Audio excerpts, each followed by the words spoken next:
जय श्री राम दोस्तों।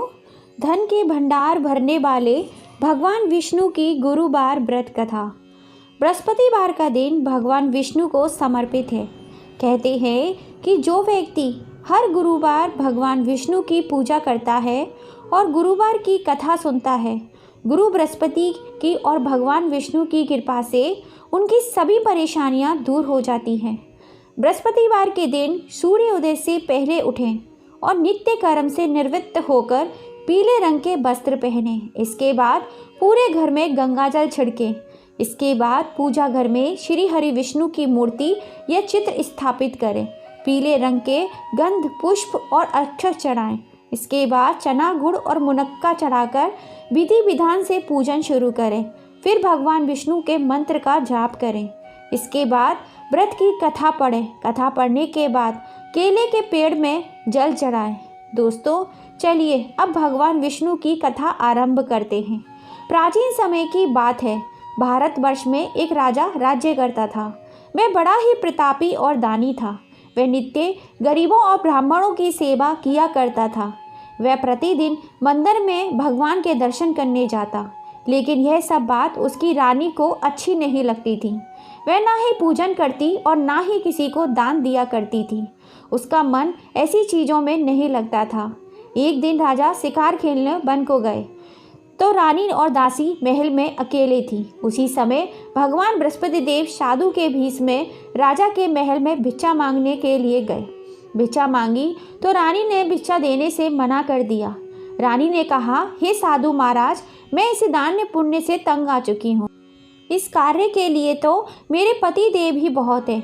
आप ऐसी कृपा करें कि सारा धन नष्ट हो जाए तथा मैं आराम से रह सकूं। साधु ने कहा, हे देवी, तुम तो बड़ी ही अजीब हो। धन और संतान से कौन दुखी होता है? इसकी तो सभी कामनाएं करते हैं। पापी भी पुत्र और धन की इच्छा रखता है। अगर तुम्हारे पास धन अधिक है तो भूखे मनुष्यों को भोजन कराओ, प्याऊ लगवाओ, ब्राह्मणों को दान दो, कुआं तालाब बावड़ी बाग बगीचे आदि का निर्माण कराओ, मंदिर पाठशाला धर्मशाला बनवाकर दान दो, निर्धन और कुंवारी कन्याओं का विवाह कराओ, साथ ही यज्ञ आदि कर्म करो, अपने धन को शुभ कार्यों में खर्च करो। ऐसा करने से तुम्हारा नाम परलोक में सार्थक होगा एवं स्वर्ग की प्राप्ति होगी। लेकिन रानी पर उपदेश का कोई प्रभाव न पड़ा। वह बोली, महाराज, मुझे ऐसी धन की कोई आवश्यकता नहीं जिसको मैं अन्य लोगों को दान दूं, जिसको रखने और संभालने में ही मेरा सारा समय नष्ट हो जाए। अब आप ऐसी कृपा करें कि सारा धन नष्ट हो जाए तथा मैं आराम से रह सकूं। साधु ने उत्तर दिया, यदि तुम्हारी ऐसी ही इच्छा है तो जैसा मैं तुम्हें बताता हूँ तुम वैसा ही करना। बृहस्पतिवार को घर को गोबर से लीपना, अपने केशों को पीली मिट्टी से धोना, राजा से कहना वह बृहस्पतिवार को हजामत करवाए, भोजन में मांस मदिरा खाना और कपड़ा धोबी के यहाँ धुलने डालना। ऐसा करने से 7 बृहस्पतिवार में ही आपका सारा धन नष्ट हो जाएगा। इतना कहकर वह साधु महाराज वहाँ से अंतर्ध्यान हो गए। इसके बाद रानी ने वही किया जो साधु ने बताया था।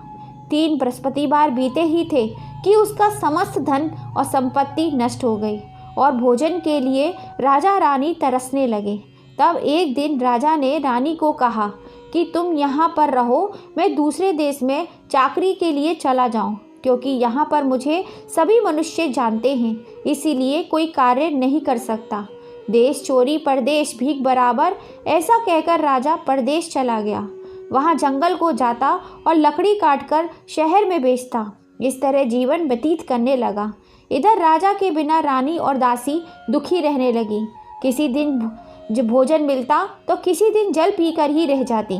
एक समय जब रानी और दासी को 7 दिन बिना भोजन के रहना पड़ा तो रानी ने अपनी दासी से कहा, हे दासी, पास ही के नगर में मेरी बहन रहती है, बड़ी ही धनवान है। तू उसके पास जा और 5 सेर बेझर मांग कर ले आ, ताकि कुछ समय के लिए गुजर हो जाएगी।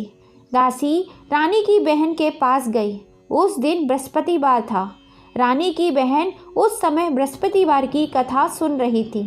दासी ने रानी की बहन को अपनी रानी का संदेश दिया, लेकिन रानी की बहन ने कोई उत्तर नहीं दिया। जब दासी को रानी की बहन से कोई उत्तर नहीं मिला तो वह बहुत दुखी हुई और उसे क्रोध भी आया। दासी ने वापस आकर रानी को सारी बात बता दी। सुनकर रानी ने कहा, हे दासी, इसमें उसका कोई दोष नहीं है। जब बुरे दिन आते हैं तब कोई सहारा नहीं देता। अच्छे बुरे का पता विपत्ति काल में ही लगता है। जो ईश्वर की इच्छा होगी वही होगा। यह सब हमारे भाग्य का ही दोष है। यह सब कहकर रानी ने अपने भाग्य को कोसा। उधर रानी की बहन ने सोचा कि मेरी बहन की दासी आई थी, लेकिन मैंने उससे कुछ नहीं बोला, इससे वह बहुत दुखी हुई होगी।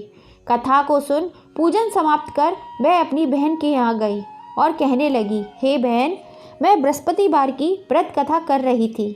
तुम्हारी दासी गई, लेकिन जब तक कथा होती है तब तक न उठते हैं न बोलते हैं, इसलिए मैंने कुछ नहीं बोला। कहो दासी, क्यों गई थी?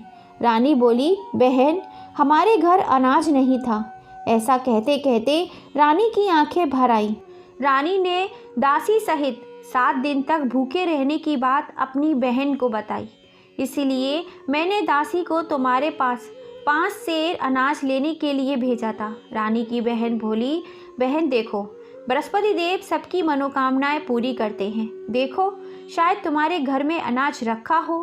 पहले तो रानी को विश्वास नहीं हुआ, परंतु बहन के आग्रह करने पर उसने दासी को अंदर भेजा। दासी घर के अंदर गई तो वहां उसे एक घड़ा अनाज से भरा हुआ मिल गया। उससे बड़ी ही हैरानी हुई। उसने बाहर आकर रानी को बताया। दासी रानी से कहने लगी, हे रानी, जब हमको भोजन नहीं मिलता तो हम व्रत ही करते हैं, इसीलिए क्यों ना इनसे व्रत की कथा भी पूछ ली जाए, हम भी व्रत किया करेंगे। दासी के कहने पर रानी ने अपनी बहन से बृहस्पतिवार के व्रत की कथा पूछी।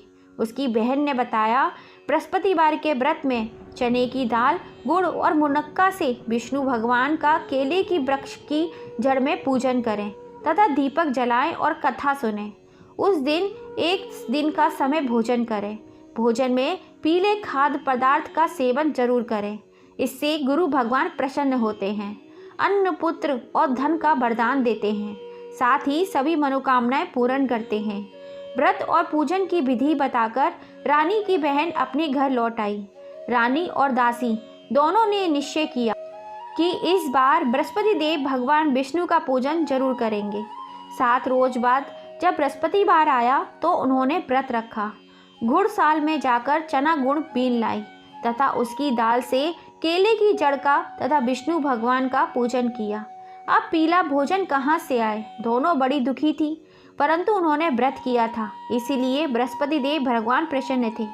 एक साधारण व्यक्ति के रूप में वे 2 थालों में पीला भोजन लेकर आए और दासी को देकर बोले, हे दासी, ये भोजन तुम्हारे और तुम्हारी रानी के लिए है, इसे तुम दोनों ग्रहण करना। दासी भोजन पाकर बड़ी ही प्रसन्न हुई। उसने रानी से कहा, चलो रानी जी, भोजन कर लो। परंतु रानी को भोजन आने के बारे में कुछ नहीं पता था, इसलिए उसने कहा कि तू जा, तू ही भोजन कर ले, क्यों व्यर्थ में तू हमारी हंसी उड़ाती है। तब दासी ने कहा, एक व्यक्ति भोजन दे गया है। तब रानी ने कहा, वह व्यक्ति तेरे लिए भोजन दे गया है, तू ही जाकर भोजन कर।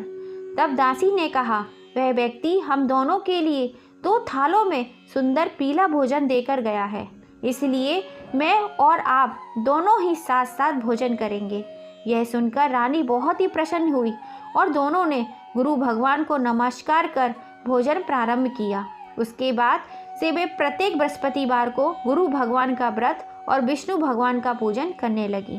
बृहस्पतिवार भगवान की कृपा से उसके पास धन हो गया, लेकिन रानी फिर पहले की तरह आलस्य करने लगी। तब दासी बोली, देखो रानी, तुम पहले भी इसी प्रकार आलस्य करती थी, तुम्हें धन के रखने में कष्ट होता था, इस कारण सभी धन नष्ट हो गया था। अब गुरु भगवान की कृपा से धन मिला है तो फिर से तुम्हें आलस्य होता है। बड़ी मुसीबतों के बाद हमने ये धन पाया है, इसलिए हमें दान पुण्य करना चाहिए। अब तुम भूखे मनुष्यों को भोजन कराओ, प्याऊ लगवाओ, ब्राह्मणों को दान दो, कुआं, तालाब, बावड़ी और बाग बगीचे आदि का निर्माण कराओ, मंदिर, पाठशाला और धर्मशाला बनवाकर दान दो, निर्धन और कुंवारी कन्याओं का विवाह कराओ, साथ ही यज्ञ आदि कर्म करो। अपने धन को शुभ कार्यों में खर्च करो। इससे तुम्हारे कुल का यश बढ़ेगा और तुम्हें स्वर्ग की प्राप्ति होगी। पितर प्रसन्न होंगे। दासी की बात मानकर रानी शुभ कर्म करने लगी। उसका यश फैलने लगा। एक दिन रानी और दासी आपस में विचार करने लगी कि ना जाने राजा किस दशा में होंगे, उनकी कोई खोज खबर नहीं है। उन्होंने श्रद्धापूर्वक बृहस्पति भगवान से प्रार्थना की, राजा जहाँ भी हो शीघ्र ही वापस आ जाएं। उसी रात्रि को बृहस्पति देव ने राजा को सपन में कहा, हे राजा उठ, तेरी रानी तुझको याद करती है, अपने देश को लौट जा। राजा प्रातःकाल उठा और जंगल से लकड़ी काटने के लिए जंगल की ओर चल पड़ा। जंगल से गुजरते हुए विचार करने लगा कि रानी की गलती से उसे कितने दुख भोगने पड़े। राजपाट छोड़कर जंगल में आकर रहना पड़ा। जंगल में लकड़ी काटकर शहर में बेचकर गुजारा करना पड़ा और अपनी दशा को याद करके व्याकुल होने लगा। उसी समय राजा के पास बृहस्पति देव साधु के भेष में आकर बोले, हे लकहाड़े, तुम इस सुनसान जंगल में किस चिंता में बैठे हो, मुझे बतलाओ। यह सुन राजा के नेत्रों में जल भर आया। साधु की वंदना कर राजा ने अपनी संपूर्ण कहानी सुना दी। महात्मा दयालु होते हैं। वे राजा से बोले, हे राजा, तुम्हारी पत्नी ने बृहस्पति देव के प्रति अपराध किया था, जिसके कारण तुम्हारी ये दशा हुई। अब तुम चिंता मत करो, भगवान तुम्हें पहले से अधिक धन देंगे। तुम्हें देखो, तुम्हारी पत्नी ने बृहस्पतिवार का व्रत शुरू कर दिया है। अब तुम भी बृहस्पतिवार के व्रत में चने की दाल, गुड़ और मुनक्का से विष्णु भगवान का केले की जड़ में पूजन करो तथा दीपक जलाकर कथा सुनो। उस दिन एक दिन समय भोजन करना, लेकिन भोजन में पीले खाद्य पदार्थ का सेवन जरूर करना। भगवान तुम्हारी सभी मनोकामनाएं पूर्ण करेंगे। साधु की बात सुनकर राजा बोला, हे प्रभु, लकड़ी बेचकर तो इतना पैसा नहीं मिल पाता जिससे भोजन के उपरांत कुछ बचा सकूं। मैंने रात्रि में अपनी रानी को व्याकुल देखा था। मेरे पास कुछ साधन नहीं है जिससे उसका समाचार जान सकूं। फिर मैं कौन सी कहानी कहूं, यह भी मुझे मालूम नहीं है। साधु ने कहा, हे राजा, मन में बृहस्पति भगवान के पूजन व्रत का निश्चय करो। वे स्वयं तुम्हारे लिए कोई राह बना देंगे। बृहस्पतिवार के दिन तुम रोजाना की तरह लकड़ियां लेकर शहर में जाना। तुम्हें रोज से दोगुना धन मिलेगा, जिससे तुम भली भांति भोजन कर लोगे तथा बृहस्पति देव की पूजा का सामान भी आ जाएगा। राजा ने ऐसा ही किया और उसको मनोवांछित फल की प्राप्ति हुई। इस प्रकार जो भी ये कथा पढ़ता सुनता है, उसके सभी मनोरथ पूरे होते हैं। दोस्तों, अब हम सुनेंगे गुरुवार की आरती। ओम जय बृहस्पति देवा, स्वामी जय बृहस्पति देवा। छेने छेने भोग लगाओ, छेने छेने भोग लगाओ, कदली फल मेवा। ओम जय बृहस्पति देवा, स्वामी जय बृहस्पति देवा। तुम पूर्ण परमात्मा, तुम अंतर्यामी, स्वामी तुम अंतर्यामी। जगत पिता जगदीश्वर, तुम सबके स्वामी। ओम जय बृहस्पति देवा। चरणामृत निज निर्मल, सब पातक हरता, स्वामी सब पातक हरता। सकल मनोरथ दायक, कृपा करो भरता। ओम जय बृहस्पति देवा। तन मन धन अर्पण कर, जो जन शरण धरे, स्वामी जो जन शरण धरे। प्रभु प्रकट तब हो कर, आकर द्वार खड़े। ओम जय बृहस्पति देवा।